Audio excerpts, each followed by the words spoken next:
हरे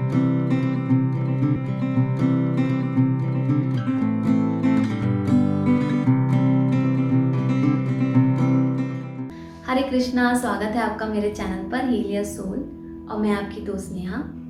आप सब जानते हैं कि दिन की शुरुआत हमेशा भगवान नाम से करनी चाहिए। जानते सब हैं लेकिन मानने में थोड़ा समय लग जाता है। बहुत समय व्यतीत कर देते हैं, उसके बाद सोचते हैं कि अपना समय हमने क्यों गवा दिया। आप जानते हैं कि जो हमें हर एक दिन जो मिलता है, हर एक सुबह जो हमें देखने को मिलती है, वो प्रभु कृपा से ही मिलती है। वो हमारा एक नया जन्म होता है, क्योंकि जब हम नींद में होते हैं तो मृत्यु के समान ही होते हैं। इसीलिए हमको हर एक कार्य भगवान के नाम लेकर और भगवान का गुणगान करते हुए ही धन्यवाद करना चाहिए। अब दिन भर में जो हमारे इकट्ठा होता है, तो सबसे पहले हमें रात्रि में नींद में जाने से पहले हमें हर एक चीज़ का मनन करना चाहिए और सोचना चाहिए कि हमने दिन भर में ऐसा क्या कार्य किया, अच्छा बुरा, उसके बारे में सोच के भगवान का नाम लेके माफ़ करते हुए और धन्यवाद करते हुए सो जाना चाहिए। क्योंकि हम जो भी कार्य कर रहे हैं, हमको नहीं पता कि रात अगला दिन हमको मिलेगा या नहीं मिलेगा। क्योंकि हर एक दिन आपके लिए कर्मों से मुक्त होने के लिए दिया है। भगवान ने इस जीवन में हम जो भी कार्य करते हैं बंधन मुक्त होने के लिए करते हैं, यानी कर्म बंधन से मुक्त होते हुए हम भगवत प्राप्ति कर सकते हैं इस मनुष्य योनि में रहकर। अगर आप चाहते हैं कि इस चक्रव्यूह से हम निकलकर भगवत भक्ति में लीन हो जाएं और भगवत धाम में ही रहें और उन्हीं के चरणों में मुक्त हो जाएं, तो हमें भजन करना जरूरी है।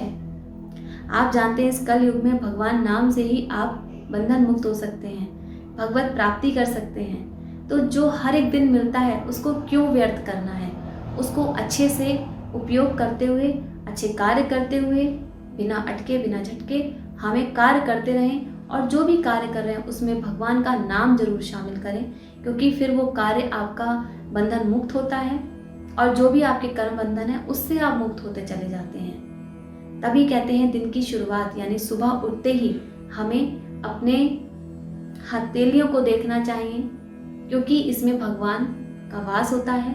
एक मंत्र है जो मैं आपको बता देती हूँ, उस मंत्र का अगर आप जाप करते हैं रोज सुबह उठकर, तो आप जो आपका दिन है वो बहुत अच्छे से व्यतीत होगा। वो मंत्र है, कराग्रे बस्ते लक्ष्मी, कर मध्य सरस्वती, कर मूले तु गोविंदा, प्रभाते कर दर्शनम। यानी कि हमारे अग्रिम भाग में हथेली के लक्ष्मी जी विराजमान होती हैं, मध्य में हमारी सरस्वती और मूल में हमारे श्री कृष्ण जी। तो जब हम सुबह सुबह अपनी हथेलियों के दर्शन करते हैं तो भगवान के स्वरूप का दर्शन करते हैं, जिससे हमें पॉजिटिविटी मिलती है। आपने देखा होगा जब बड़े हमें ब्लेसिंग देते हैं तो हमारे सर पर हाथ रखते हैं, तो वो ऊर्जा हमारे अंदर, सकारात्मक ऊर्जा हमारे अंदर जाती है जो हमारी नकारात्मकता को समाप्त कर देती है। इसीलिए कहते हैं कि भगवान का नाम जरूर लें। एक बात और कहना चाहूँगी कि हमारे रामचरितमानस में सुंदरकांड में एक वाक हनुमान जी के बारे में कथन है, और तुलसीदास जी ने हनुमान जी के बारे में इस कथन में लेख लिखा है कि प्रातः ले जो नाम हमारा, ताहे दिन तेहि ना मिले आहारा। यानी कि जो हनुमान वानर योनि है वो एक श्रेष्ठ योनि नहीं है। इसीलिए जो सुबह सुबह हनुमान जी का नाम लेते हैं तो उन्हें दिन भर कुछ खाने को या भोजन नहीं मिलता है। इसीलिए जब भी आप हनुमान जी की पूजन करते हैं सुबह, तो कहते हैं कि खा के ही हनुमान जी का पूजन करना चाहिए।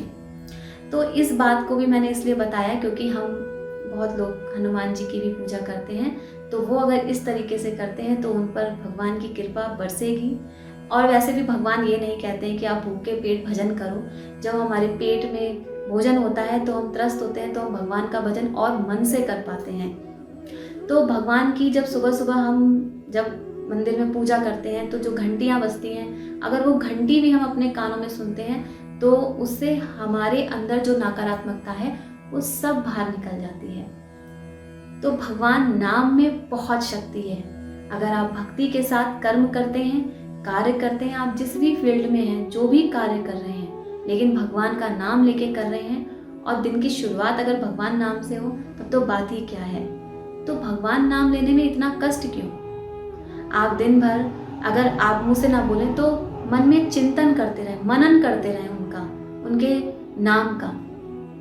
अब कहते हैं ना कि ध्यान से ही साधना बनती, साधना और साधना यानी कि आप भगवान की भगवत गीता की तरफ यानी भगवत प्राप्ति की ओर आप आगे बढ़ते हैं। तो मैं यही कहूँगी कि भगवान नाम लें और आगे बढ़ें और अपने जीवन को सफल बनाएं, इन कर्म बंधनों से मुक्त हों।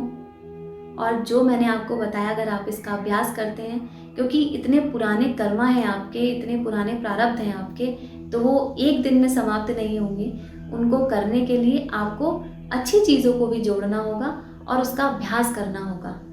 और योग और ध्यान के द्वारा ही आप आगे बढ़ सकते हैं, क्योंकि ये आपको शारीरिक, मानसिक और हर तरीके से आत्मिक तौर पे शुद्ध करता है और आपके अंदर जो दिमाग में दिन भर का जो भरा कचरा होता है ना, वो भी निकालता है। क्योंकि आपने देखा होगा कि हम घर में दिन भर के कचरे को हम सुबह बाहर फेंकते हैं, बाहर निकालते हैं घर से बाहर। इसी तरीके से दिन भर का जो हमारा जो दिन में इकट्ठा होता है हमारे दिमाग में, अच्छा बुरा जैसा भी, तो उसको क्लीन करने का कार्य कौन करेगा? वो कार्य तो हमें खुद और स्वयं करना होगा। उसके लिए हमें ध्यान करना, जब रात्रि में जाते हैं तो भगवान का नाम लेके और दिन भर के जो भी विचार हैं उनको माफ करते हुए आगे बढ़े। आप देखेंगे सुबह आप पॉजिटिविटी के साथ, सकारात्मक ऊर्जा के साथ उठेंगे। और सुबह उठ के अपने फेस को ना देखें, क्योंकि दिन भर की जो इकट्ठी चीज़ें होती हैं जो आप क्लीन करते हैं, तो सबसे पहले भगवान की स्वरूप को देखें, अपनी हथेलियों को देखें, जिससे जो भी नकारात्मकता होती है वो दूर हो जाती है।